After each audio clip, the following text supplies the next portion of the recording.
Good morning, everyone. Elon Musk is launching a new program, probably with Donald Trump, and he's planning to help purge the government of overspending in many different ways, probably. Now, look, remember, shortly after billionaire Elon Musk purchased Twitter, what happened, right? Well, Elon Musk was seen carrying a kitchen sink into the social media's headquarters. And what was the meaning of that? Why was Elon Musk carrying a kitchen sink? Well, a lot of people took that as a sign that he was planning to get rid of, as the old saying goes, everything but the kitchen sink. And he kind of did that, right? He ended up firing an estimated 80% of Twitter's staff. Maybe the remaining ones are the kitchen sinks of Twitter. Some actually make the number even higher, up to like 90%. Regardless, he fired a huge number of people. And it's interesting now because Elon Musk seems to be planning the same thing or something similar for the U.S. government. Now, former President Donald Trump has said that if he wins the election, right, next week, he is going to appoint Elon Musk as the head of a, quote, Department of Government Efficiency, which is the acronym DOGE, which... Elon Musk, he likes these internet memes. He has a cryptocurrency called, DOGE, DOG. And again, it's the same acronym as that.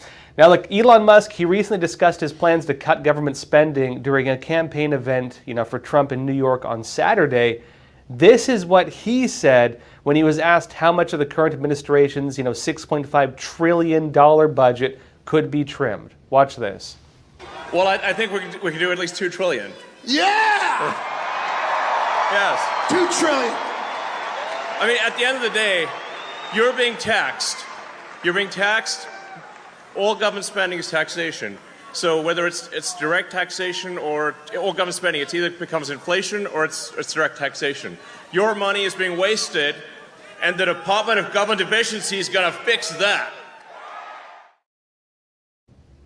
Now, $2 trillion, that'd be a lot. Musk has not yet explained what he has in mind in order to cut that.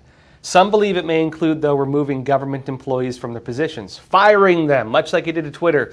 Although, none of this is confirmed yet. Now, part of the rumors with that Trump wants to purge the government and fire the deep state and, whatever you want to frame it as, part of those rumors tie into the Heritage Foundation's Project 2025 program. Trump, for his part, he says he had no involvement in that. He says he never even read the thing. It's about 1,000 pages. Trump denies that he's part of that plan. But, many people note that before Trump left office, he did lay out some of the, let's say, new laws in place that would allow him to do something like that. And it's alleged that he has a plan to purge what they're calling the deep state, the permanent government, right? The unofficial kind of unelected bureaucrats. And that, he basically is planning now to fire around 50,000 federal workers, a lot of whom would probably be in more leadership positions. Not confirmed, it's a rumor. Trump did clear the way for it, and him, again, appointing Musk to this potential position suggests to many that he plans to do something similar to that. But back to the, Musk statement. If Elon Musk is in fact able to do what he says he's going to do, right, and reduce government spending by at least $2 trillion, not even at most, right? $2 trillion is the minimum here he's talking about. That would cover the deficit. Now, the federal government collected around $4.5 trillion in fiscal year of 2023. It spent close to $6.2 trillion. Some people would say, well, overspending was unforeseen expenses, like, for example, the war between Israel and Hamas and giving more money to Israel, giving more money to Taiwan for defense, giving more money to Zelensky, as we've been doing for a while now. That, of course, resulted in a deficit of around $1.7 trillion. If you go before that to when Donald Trump was president, many people say Donald Trump caused inflation and overspending. The technicality with that was the two COVID bailout bills, where the American people were supposed to get money to help them buy groceries and such, but the money went to paying for like gender studies in Pakistan and gave us a good $600 to $800. Those multi-trillion-dollar spending packages drove up the budget in the last years. And so, you could say that they have their budget and they tend to spend within it, but there's a lot of unforeseen circumstances that push it over the limit. And last year, the over the limit was around $1.7 trillion, a lot of money. But if Elon Musk is able to cut spending on the levels he says he could, it would mean the United States could cover that $1.7 trillion and a bit more, and then possibly begin chipping away at the national debt. Maybe we could start paying a little bit into that $33.2 trillion in debt that we had back last year alone, right? Fiscal year 2023 was $33.2 trillion in debt. And again, still and counting. It's actually gone up quite a bit since then. Now that said, look, in other news, talking about Elon Musk. Elon Musk is now facing a lawsuit over what he said, people saying he's going to get sued for, over his $1 million daily giveaway for his America PAC petition. Now, Larry Kranzner, he's the district attorney of Philadelphia. He has brought the lawsuit up against Musk's America PAC. Now, let me show you what the lawsuit actually says. This is from the Commonwealth of Pennsylvania versus America PAC. And it says, 1, America PAC, this is Elon Musk's political action committee, and Elon Musk, again, according to the lawsuit, are, quote, running an illegal lottery in Philadelphia as well as throughout Pennsylvania. And they say further in other words, America PAC and Musk are lulling Philadelphia citizens and others in the Commonwealth and other swing states in the upcoming election to give up their personal identifying information and make a political pledge in exchange for the chance to win $1 million. And they say, quote, that is a lottery. And it is undisputably an unlawful lottery, they claim. They say under unambiguous Pennsylvania law, all lotteries in Pennsylvania must be regulated by the Commonwealth of Pennsylvania. The Commonwealth's lottery law establishes a lottery to be operated and administered by the state for the benefit of those 65 years of age or older. Now, some people would say that the lottery is something you pay into, it creates a pool of money, and somebody wins that big pool of money, and the government takes 45%. Many people would say that's a lottery, not so much offering a prize or, in this case, offering a paid position, which is the legal technicality here, which is, again, what Elon Musk's PAC is doing. Now, as we discussed before, the petition through the Musk Political Action Committee, it's asking people to sign in support of the First and Second Amendments, right? Freedom of speech, right to bear arms. And it's only open to registered voters in swing states. You do not register to join it. You have to be registered to sign it. And it does not require people to vote or be part of any type of political party. But since the program offers this, cash reward for people who refer others to sign the petition and offers a daily $1 million giveaway, where the winner is not declared the winner of a lottery, but instead the spokesperson for the initiative, some critics say that's illegal, including this new lawsuit. They suggest also on the other side of it, aside from the lottery laws, they're suggesting it could incentivize people to register to vote in order to potentially win that money, right? It's creating incentive to register to vote. Others say the initiative is not about paying people to register, since it's about an online petition, and also note that it's similar to the way that political organizations hire focus groups. If you want to be part of a focus group for a PAC or something like that, you are oftentimes required to be a registered voter. Now, does that incentivize people to become registered voters in order to get hired for that? That's the question, right? Now, Musk allegedly also received a warning recently from the Department of Justice over that initiative. That was never made public. We never got official confirmation on this. I believe CNN had the exclusive. Elon Musk's America PAC did appear to stop the giveaway for one day, but they continued it right after, and they did both the day after. And so it looked like they kind of stepped back, did a quick legal analysis, and then kept going because maybe they believe they're in the legal clear on this. Now look, in other news, another story, in what has been broadly deemed the October surprise, right? Donald Trump is again being accused of being a fascist. I'll be talking more about this after we come back from a quick break. Experts agree. One of the best ways to protect against financial uncertainty is to diversify your portfolio. Learn how physical gold and silver can secure your retirement funds from today's economic challenges. With a gold IRA from American Hartford Gold, you can safeguard your wealth with no penalties or taxes when you transfer your current qualifying retirement accounts. Call now and our precious metals specialists will send you a free information kit, no cost or obligation. American Hartford Gold, a trusted industry leader with an A+ from the Better Business Bureau, has a 5-star rating from thousands of happy clients. Whether you are getting physical precious metals in a gold IRA or delivered to your doorstep, we offer only the highest quality gold and silver. For your peace of mind, we also offer a no-fee buyback commitment, a low-price guarantee, along with free shipping and free insurance. So don't wait. Call the number on your screen today and secure your financial future.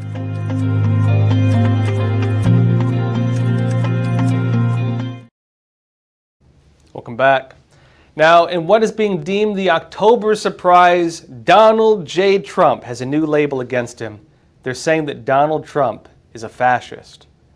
Now, look, the recent re-rollout of that narrative, which, some of you might remember that Trump has been called a fascist, maybe a few times before, going back to 2016, in fact.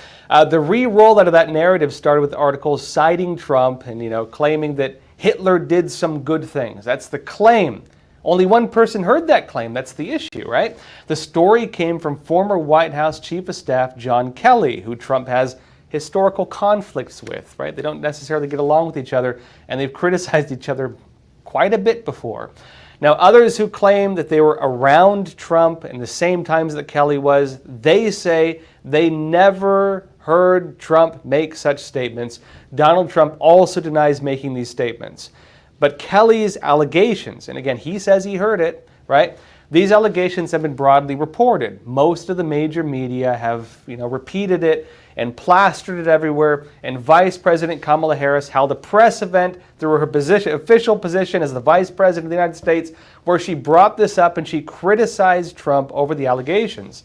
Some people say that was a violation of the Hatch Act, since it appeared to be a political event, again, for her campaign, using the seat and the official seal of the United States. Now, it's being alleged there are mixed opinions among Democrats over whether using that narrative, hey, Trump's a fascist, whether or not that's a winning strategy or a losing strategy. This is Politico. It says this. They say Kamala Harris's hammering of Donald Trump's authoritarian rhetoric, again, this is Politico, is alarming some Democrats in this critical swing state who fear that message is falling flat. They say voters, they argue, have grown desensitized to Trump and the warnings about him. Well, that makes sense because, all right, folks, pop quiz. How many of you have heard somebody call Trump a fascist? How many of you actually care at this point? Have you been desensitized by hearing that over and over again? You tell me. They say here that polls not only show the economy remains the top concern here in these swing states, but that Trump holds the advantage on it. And activists worry that Harris's attack on Trump are distracting from her strongest issue, abortion rights. Now, I just got back from Georgia. This was my exact experience. I talked to people on both sides. I talked to a lot of Democrats. I talked to a lot of people who are going to vote Democrat. I talked to a lot who are going to vote Trump. It's pretty close, I'll be honest with you all. I can tell you, I don't think I really heard anyone, maybe like one or two people, and I talked to like maybe 40 or more people. I only heard a couple people talk about, Trump's, I don't think I heard fascist come up once, but some people believe that, he's crazy, quote unquote, or things like that. You don't hear fascist. Almost across the board, what every single person almost talked about was economy, and then a lot of women care about abortion. That was about it. For almost every single person I talked to in Georgia, a swing state, economy was the biggest issue. And again, for women voters, abortion was, for almost all of them said abortion. Whether it's women's rights of, right to be a mother, or women's rights and the right to have an abortion, right? That was basically the argument. On this point, people are questioning whether this, whether them focusing on this narrative is a winning strategy or a losing strategy. Now, there are, of course, different takes on it, depending on who you ask. If you turn to the New York Times, right, they say aides around Harris, Kamala Harris, believe the fascist label is working. They say this is a functioning strategy against Trump, meaning the people on the swing states are saying it's not working. The people around Harris are saying it is. And so it seems that while the swing states are saying focus on the economy, focus on abortion and things like that, the aides around Kamala are saying focused on labeling Trump a fascist. New York Times says this. New York Times says, as the presidential contest enters the final sprint, campaign aides and allies close to Vice President Kamala Harris are growing cautiously optimistic about her chances of victory, saying the race is shifting in her favor. They say top Democratic strategists are increasingly hopeful that the campaign's attempts to cast former President Donald J. Trump as a fascist, paired with an expansive battleground state operation and strength among female voters still energized by the end of federal abortion rights, will carry Miss Harris to a narrow triumph. And they say even some close to Mr. Trump worry that the push to label him a budding dictator who praised Hitler could move small but potentially meaningful numbers of persuadable voters. Take it as you will, right? Now look, when it comes to the label of, fascist, remember, it's been used against Donald Trump going all the way back to 2016. The question of whether it's going to change the way people vote, well, if it was going to change the way people vote, why didn't it work in 2016? If it was going to change the way people vote, well, again, Trump, I guess, technically lost in 2020. But was it that label or was it something else, right? That's the big question. Something that was brought up to me by some, black American voters I talked to while in Georgia. People said, well, remember what happened in 2020. That was the Black Lives Matter riots, which took place right around that time. And again, a lot of black voters coming out in swing states, they were credited as bringing in a lot of votes, frankly. You had the Democrat grassroots, which tends to be more like, Democrat Socialists of America and kind of the more far left groups, which were doing the BLM riots at that time. And those groups now, where are they at? A lot of them are very pro-Gaza, and a lot of them are having issues, let's say, with the current administration because of Gaza and Israel. The question is, will a new label that's actually just an old label actually move that bar, right? Again, when I was talking to people, the economy was the biggest concern, raised by almost every person I talked to. The only ones who did not mention economy talked about abortion. That was about it. That was across party lines. That was among people who said they were voting for Kamala, and that was also true for people saying they're going to vote for Trump. Economy, quality of life. And, it's interesting, too, that economic troubles are becoming bigger in swing states, meaning the issue that matters to the people, where people are going to vote and possibly change the way the election turns out, what do they care about? Well, again, economy, their basic quality of life. Can they afford groceries? Can they afford gas? Can they afford rent? Do they believe that they're getting enough, benefits from what they put in as they're giving? Right? Do they believe they're getting enough back from it, or do they believe it's going somewhere else? Now, NBC News is reporting that in key swing states, lines at food banks are getting longer, and they say this is a sign that life for many people is getting more difficult. NBC News said this.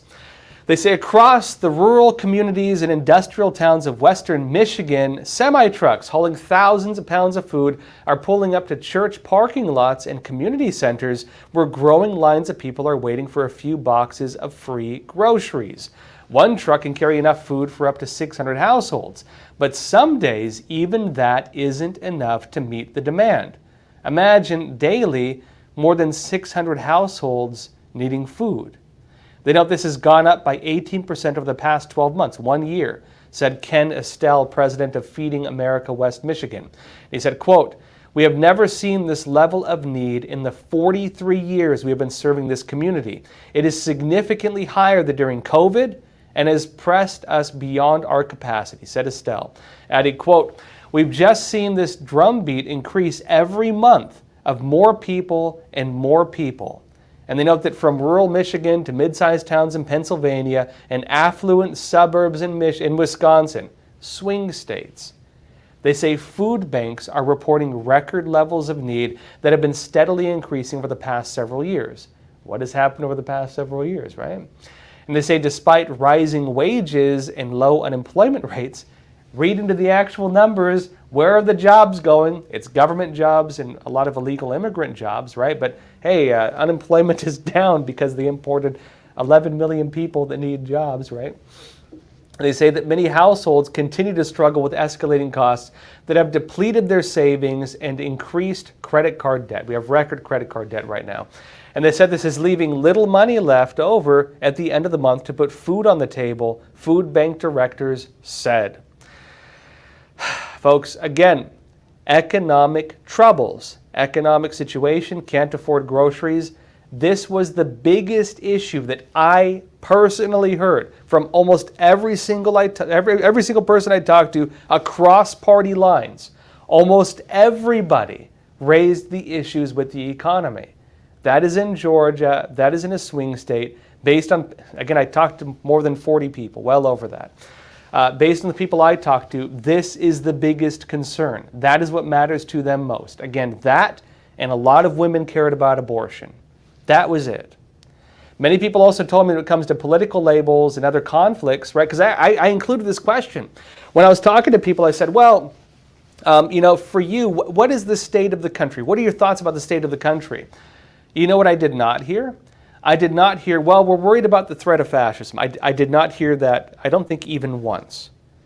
What people told me was that they're concerned about the divisions, that they do not think the political fighting is good for the country. They don't like the name calling. They don't like the divisiveness. And I heard that from Democrats just as much as I heard it from Republicans. It was both sides saying they don't like that. They think we're in an unhealthy state in this country. Again, Democrats and Republicans telling me the exact same thing. For that point, I did not meet a single person who was hostile towards me. Not a single person gave me a hard time. Not a single person was aggressive. Not a single person, Democrat or Republican, was in any way mean to me or anything like that. All of them were pretty moderate. And again, when you talk about the difference between the average person and the people pulling levers at government, there's a difference. These were not hostile people. These were not people looking for divisiveness. These were not people looking to call people names. These were people worried about putting food on the table, and that was their biggest concern. Now, look, on the other side of this, though, many people do not like Trump. Do not like the idea of this. Some people do think Trump, is a fascist. I think actually, if you go back over the last several years, people who are already sold on one side or the other of the political aisle. For example, if you talk to people who are more politically engaged, if you talk to people who watch the news every single day, if you talk to people in New York City, right, and some of the more solid blue states, and you ask them, what do you think of Trump? Well, they'll say, well, I think he's a danger to democracy. I think he's a fascist. You will hear that in some solid blue states. I did not hear that in the swing states, right? And the big question is whether this label, calling Trump a fascist, is going to actually change the opinion of voters who, again, have been hearing this going back to 2016. The issue is not talking to the choir. The issue is not preaching to people who already agree with you. The issue is convincing people to change their votes. And so the question on whether this label is effective or not is going to be whether it can win over voters in swing states. Do they care about that? Is that what affects their well-being? Well, we'll find out. Now, in other news, there are some growing concerns over potential disruptions to the elections, as you might expect, and potential social disorder after the votes are cast. And the Department of Homeland Security has allegedly posted bulletins preparing for disruptions in 2024. Now, I'll be talking about this only on EpochTV.com. So if you're joining me on YouTube, Facebook, Rumble X, now is the time to click on that link in the description below or in the live chat and come and join us for the rest of this episode and the live Q&A on EpochTV.com. Folks, that said, thank you so much for being here. We're going to jump over now, so click that link, come and join us, and I will see you on Epoch TV for the rest of this episode.